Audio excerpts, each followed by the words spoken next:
and do let me know once it is started. We might started. So today we'll start with the chapter The Making of the National Movement 1870s and 1947. So before this we have already studied about 1857 revolt, in which we have studied about Mangal Pandey revolt and how people reacted over there, what were British policies. At the same time, the whole India was going through a drastic change and going through a feeling of nationalism, because once it was started by Mangal Pandey, and we can say 1857 revolt was started, it was going in the veins of all the Indians in that way. So here you can see, we can take a small recapitulation of the chapter, in which we see in the previous chapters we have looked at the British conquest of the territories and takeover of kingdoms, introduction of new laws and administrative institutions, as we have studied about Rowlatt Act, that this is one of the act which was not liked by the Indian people, and this was the act in which any person could be sent behind bars without any fair trial for 2 years. So there were certain policies of Britishers which were not liked by Indian people, and changes in the lives of peasants and tribes, जैसे हमने Indigo farmers के बारे में पढ़ा है, that what kind of conditions were given to the indigo farmers. They wanted to go for the crops of rice, but they were compelled to grow indigo crops only. Educational changes in the 19th century that we have studied in the chapter Educating the Native, Civilizing the Nation, that what kind of changes were going there. The people, the Britishers, were forcing the Indians to read English language, to read English literature, because they always thought that Indians are the uncivilized people that are supposed to be civilized. This was the view of Macaulay. So, in the same way, there were some changes, social and religious form, in which we have studied about sati and other systems, the revolt of 1857 and its aftermath, when the crown was handed over to the British people, and the decline of crafts and growth of industries. So today we will start with the chapter of the making of the national movement 1870s to 1947, means till the time we got freedom. So before starting the chapter, I would like you to go through one presentation.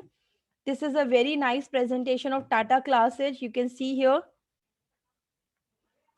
This is one of the resource through which you will visualize what all happened there. By the mid 19th century, British political and economic policies had led many Indians to the darkness of despair. But certain events and developments invoked a growing sense of nationalism among Indians and culminated in the outright fight for independence.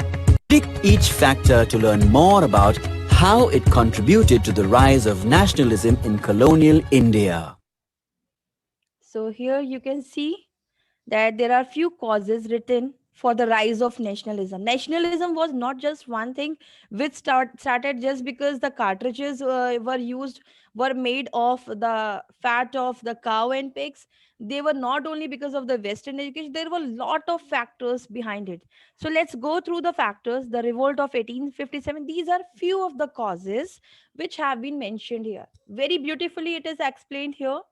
The revolt of 1857, spread of Western education that we have studied in the earlier chapter, civilizing the native, educating the nation, modern transport and communication system. Yes, was one of the major reason, because communication system, we were stopped to go through the printing. Printing was not allowed for the Indian. Efforts of social reformers. There were social reformers who wanted some reforms in the Indian culture as well.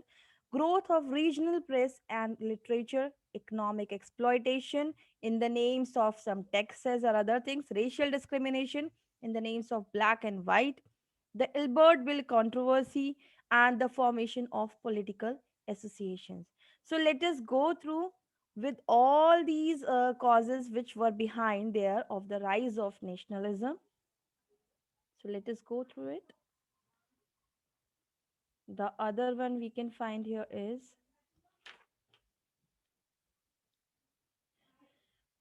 so here we can talk about some policies. What was Albert Bill policy? Can somebody talk about it? This was the phase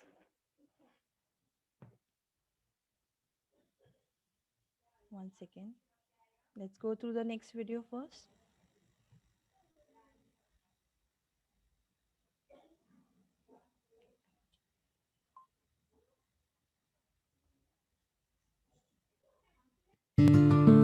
The establishment of the Indian National Congress in 1885 marked a new chapter in India's freedom struggle.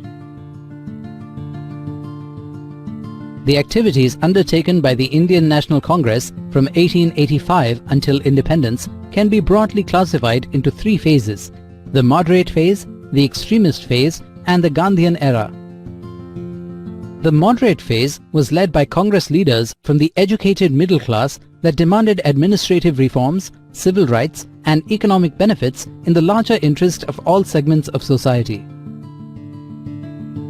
Under administrative reforms, they demanded greater voice for Indians in administration. This would be possible by giving Indians more representation. Now you can see the whole India was divided into three different things: moderate people, radicals, and extremists. So you can say this was a moderate phase. These were the people who were demanding for administrative reforms. Now, what is meant by administrative reforms? When we talk about administrative reforms, it means there were people, there were the freedom fighters who were demanding for the positions of Indian, their representation in the legislative council. So let us go through few points. In the Legislative Council. They demanded high positions for Indians in the government. For this, they demanded that the civil service examinations be held in India and not just in London.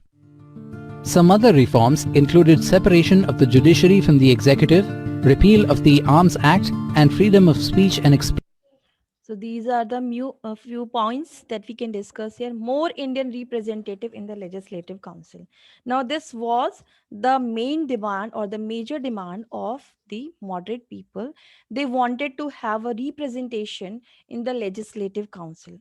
The high positions for Indian in the government means earlier there were only the British people who were the representative in the Legislative Council.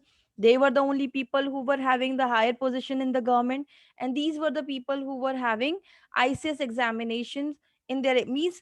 Now we know we are having IAS examination, PCS examination, in which people try they learn about the things, they have certain subjects and they go for the competition and they get the position of sometimes DM, IAS, PCS officers.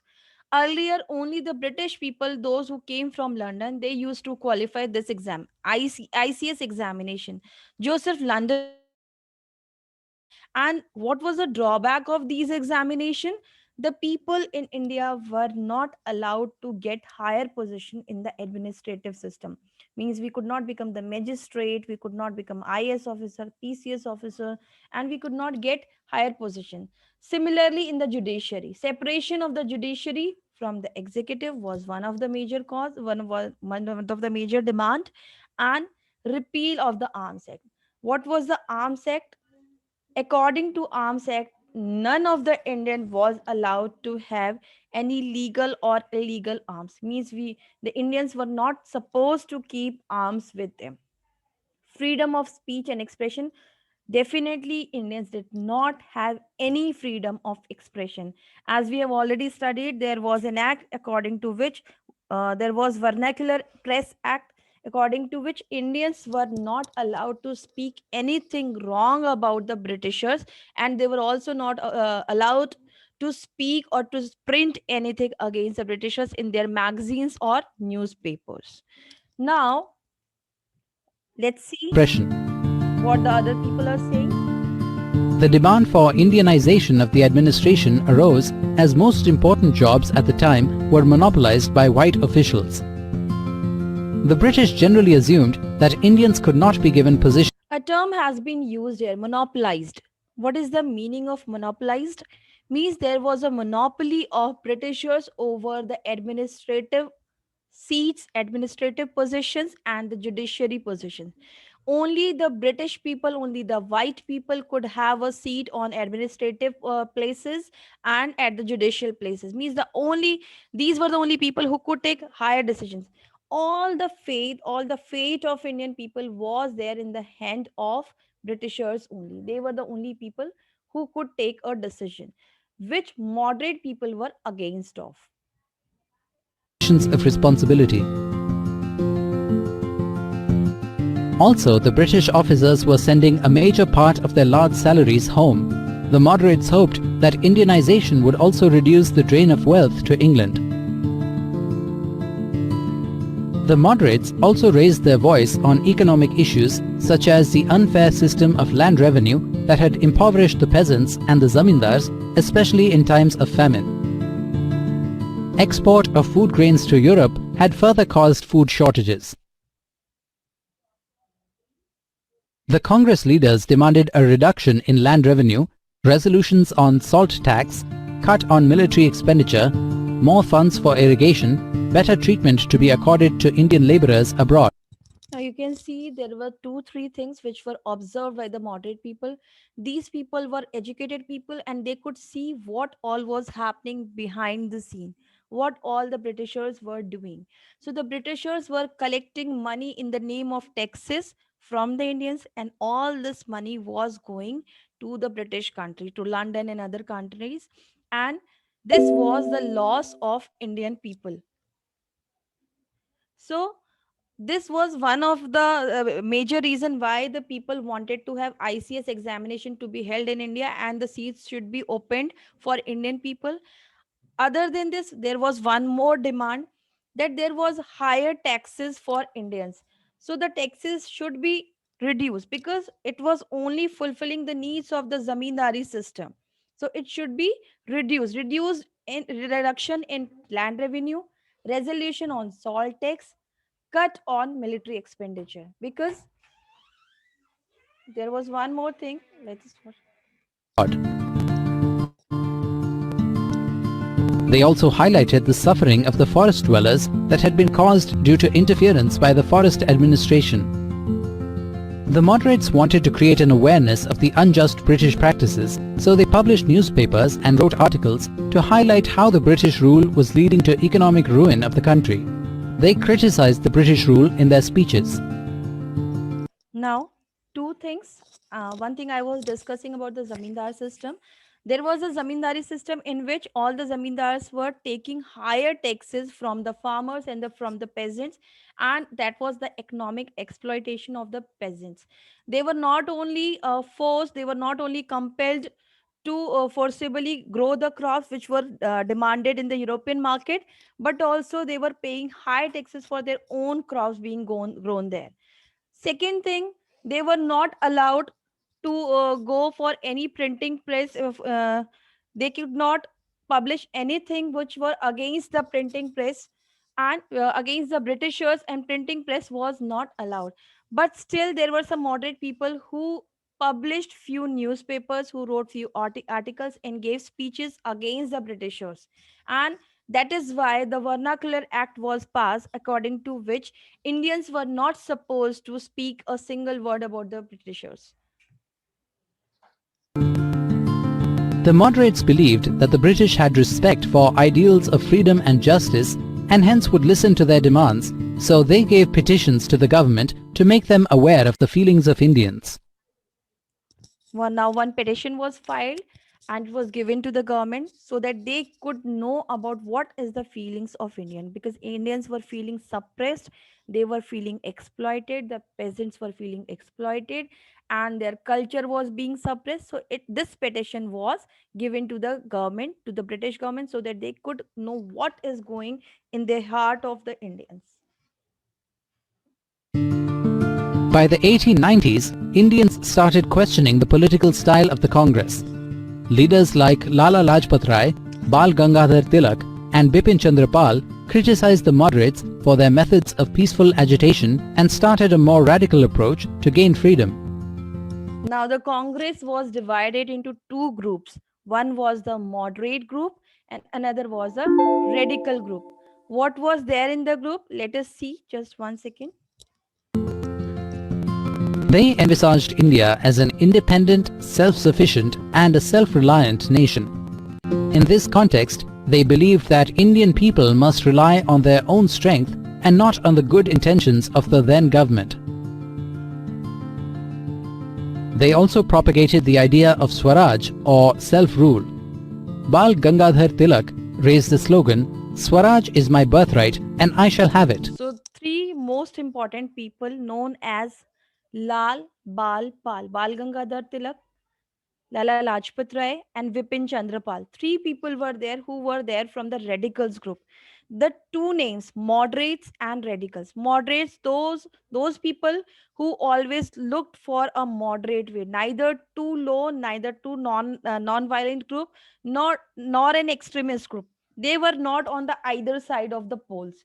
But these were the people who always believed in talking, that talks can get a resolution of the things. But these people, those who belong to radical groups, they believed in non-violence, and they said, like, there is one slogan given by Bal Gangadhar Tilak, that Swaraj is my birthright and I shall have it. So this was one of the very radical slogan in those times.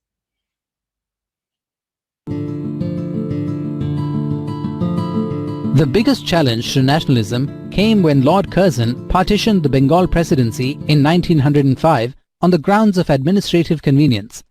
However, the administrative convenience was only in the interests of the British. Now, in 1905, Bengal was divided from Indian territories. From India, it was partitioned, and Lord Curzon was the person who was responsible for it. So, Lord Curzon divided India and Bangladesh in 1905, and it was said the reason behind it was the administrative purpose, because it was being difficult for the Britishers to administrate two different places, two big places. So divided India into India and Bengal. But the actual motive behind these decisions was something different. This was always in the favor of Britishers only. So let us see how. The larger motive was probably to weaken the influence of Bengali nationalists. Dividing the province would weaken the Bengali influence. This move infuriated the people all over India. All sections of society opposed this move. The Congress, whether the moderates or the radicals, were united on this issue and strictly opposed the partition. Now, as we all know, the famous rise that it started from Bengal only. Most of the national freedom fighters were there from the Bengal. So Britishers thought that we should first suppress and we should first divide India, divide West Bengal from the India from Indian territories, so that we can suppress their revolt. This was the policy of Britishers since the beginning only. They only divided Indians. So they only believed in divide and rule policy. So first they divided Bangladesh and India in 1905. Lord Curzon was the first person who did it. And reason was said that it was for the administrative purpose. But actually they wanted to suppress the revolt of the Bengali people, and they wanted them to divide from the Indian Congress. Indian Congress people and some other freedom fighters also opposed this decision, but nothing could happen. All over the country, people protested. Meetings were held, demonstrations organized, and new methods of mass protests adopted. They sought to oppose the British rule by boycotting foreign institutions and goods, encouraging Swadeshi enterprises, demanding national education, and After the partition of Bengal and India, there was Swadeshi movement started by Mahatma Gandhi, in which all the British goods were boycotted, or and only Indian goods were used by the Indian people. So you can see here there was a charkha in which they used to prepare one cotton wool. promoting the use of Indian languages. This form of protest came to be known as the Swadeshi movement. The movement was strongest in Bengal, but its impact was felt all over the nation.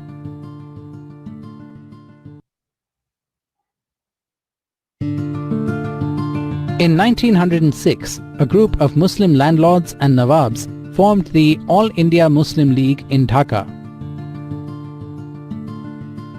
The League supported the partition of Bengal. In turn, they demanded for separate electorates for Muslims. Now This was one of the major policy of Britishers. They divided Indian, Hindu, and Muslims, and this is how the Bengal partition was all possible, because there was a huge number of Muslim people in Bengal territories. That is why these people, they formed Indian Muslim League, and these people demanded for a different Muslim nation. So this was the major demand of the Indian Muslim League, that there should be a separate electorate for Muslims, and this is how they supported the partition of India and Bengal. This demand was conceded in 1909. Some seats in the Legislative Council were now reserved for Muslims who would be elected by Muslim voters. Meanwhile, the Congress split in 1907. The moderates were opposed to the use of boycott. They felt that it involved the use of force. After the split, the Congress came to be dominated by the moderates, with Tilak's followers functioning from outside. The two groups reunited in December 1915. In the Now you can see in 1907, Indian Muslim League, when it was formed, the Indian National Congress was divided into two different groups. One, few of them went to Indian Muslim League, and some of them left there in Indian National Congress. Few people became the moderate, and other became the radicals. So Indian National Congress itself was being divided into number of groups. But in 1916, they reunited. Let us see how and what were the decisions which were taken by Indian National Congress. following year, the Congress and the Muslim League signed the historic Lucknow Pact and decided to work together for a representative government in the country. So this was the Lucknow Pact, which was signed in 1916 in Lucknow. According to this, Indian National Congress and All India Muslim League, they became united together, and they decided they will be going for an electoral representative of a form of government together. Which of the following administrative reforms did the moderates demand? Select the correct option and click Submit. So there is a question. Which of the following administrative reforms did the moderates demand? Indian representation in Legislative Assembly and separation of judiciary from the legislative. Indian representation in the Legislative Council and separation of judiciary from the executive. Or Indian representative in the civil board in London. What should be the right answer? Can you tell me the right answer? Gulma second. My first Indian representation. The moderates demanded Indian representation in the Legislative Council and separation of judiciary from the executive body. So they demanded for Click Next to view the next They question. demanded for Indian representation in the Legislative Council and separation of judiciary from the executive. This was their demand. So let us go to the next question. What was the significance of the Lucknow Pact? Select the correct option and click Submit. So the next question is, what was the significance of the Lucknow Pact? The Congress and the Muslim League agreed to work together for a representative government in the country. The Congress and the Muslim League decided to part ways and fight separate elections. And the Congress and the Muslim League issued a joint declaration to support the British. So which should be the correct answer? First. Yes. It should be first. The Congress and the Muslim League agreed to work together for a representative government in the The country. Congress and the Muslim League agreed to work together for a representative government in the country. So let's go to the next question. This is the summary. Let us summarize the main points covered in this session.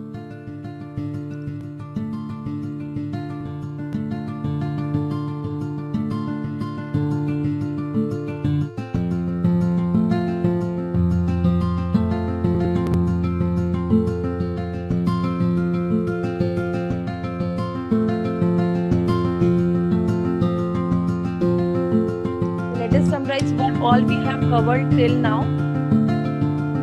We have seen the demands of moderates. What moderates demanded? They demanded for the administrative reforms, according to which more Indian representative in the Legislative Council should be there, high positions for Indian in the government, separation of the judiciary from the executive, and repeal of the Arms Act. freedom of speech and expression. These were the major points which were demanded in the name of administrative reforms from the Britishers. Then there were some economic reforms, reduction in the tax revenue, land revenue, resolution on salt tax, cut on military expenditure, more funds for irrigation, better treatment for Indian laborers abroad. So these were few of the demands for the peasants and the farmers for economic reform. Methods used to highlight their demands. Published newspaper and articles like we are seeing Kesri and other newspapers were published. Gave speeches, gave petitions. Petition was held to the government so that Britishers could know what was the feeling of the Indian people. Radical nationalist leaders opposed the moderate style of functioning and demanded Swaraj. Lord Curzon partitioned Bengal in 1905 on the grounds of administrative convenience, and this resulted in nationwide strikes and unrest. Though it was not liked by the Indian people, but it was done by Lord Curzon. And in 1906, All India Muslim League was formed. It supported the partition of Bengal and in turn demanded separate electorate for Muslims. And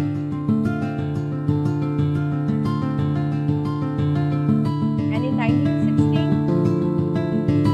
1915, moderates and the radicals nationals reunited means the Indian National Congress reunited in 1915. And 1916, Lucknow Pact was signed between the Congress and the Muslim League, and they both, means the Muslim League and Congress, agreed to work together to form a representative government. So this is what we have covered for the day about nationalist movement. Go through the chapter once, come up with your queries. You can take a screenshot of it so that you can revise these things later.